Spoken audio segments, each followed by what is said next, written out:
Lucinda Pinto, nossa analista de economia, volta aqui no estúdio para comentar essa proposta orçamentária do governo para o ano que vem. Te pergunto especificamente sobre o salário mínimo, Lucinda, qual é o peso dele para o orçamento de 2027 e o quão preocupados nós temos que ficar com essas decisões do governo? Márcio, acho que é importante lembrar que esse reajuste de 5,9% se baseia numa nova fórmula que entrou em vigor, que eleva o salário mínimo, levando em consideração a inflação e mais um percentual do crescimento do PIB, limitado a 2,5%. Então, essa nova fórmula garante um reajuste sempre em termos reais.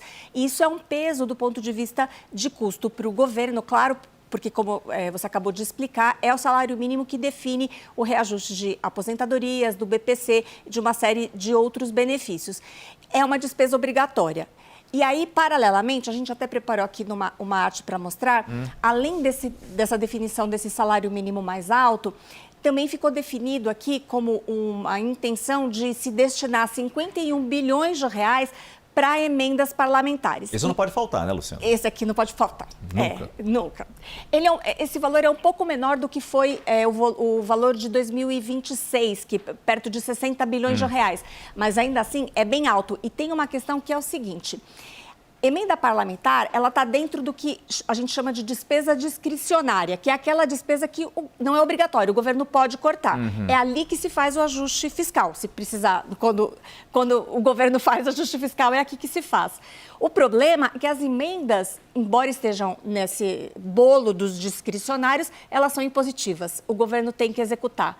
Então, na prática, o pedaço que o governo pode efetivamente mexer, o espaço para o ajuste fiscal, ele fica muito limitado. E é isso que se fala, que então o orçamento é muito engessado. Então, a gente tem aqui uma combinação de aumento de gastos, de despesas obrigatórias, com esse limite aqui de espaço dentro das despesas discricionárias. Isso torna muito desafiador realmente esse ajuste fiscal que o governo pretende fazer. É claro que a gente quer, desculpa, te cortei, mas é claro que a gente quer um salário mínimo cada vez maior, melhor, mais potente. Mas não adianta aumentar e colocar em risco.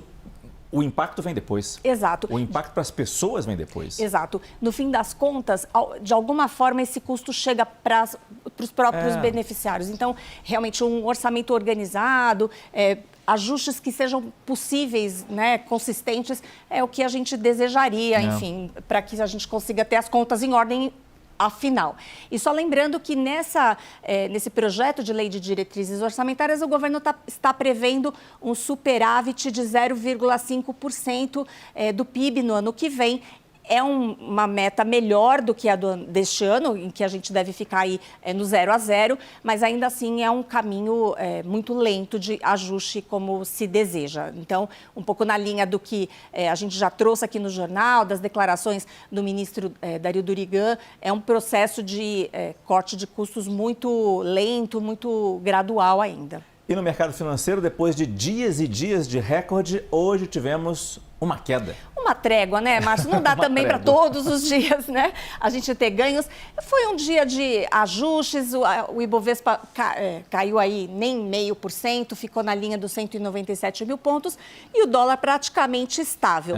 Então foi realmente um dia sem grandes emoções, foi um dia de, como o mercado gosta de chamar, realização de lucros. Então, vende um pouquinho para embolsar aquele ganho. Agora, eu queria trazer uma coisa interessante, que tem uma pesquisa que foi feita pelo Bank of America junto a 73 gestores internacionais, e a pergunta foi: qual é o seu cenário para o Ibovespa neste ano?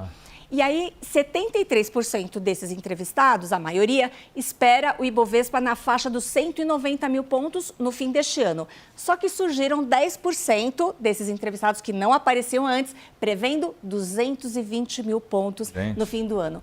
Vamos ver, tem um otimismo aí crescendo realmente entre os investidores, Márcio.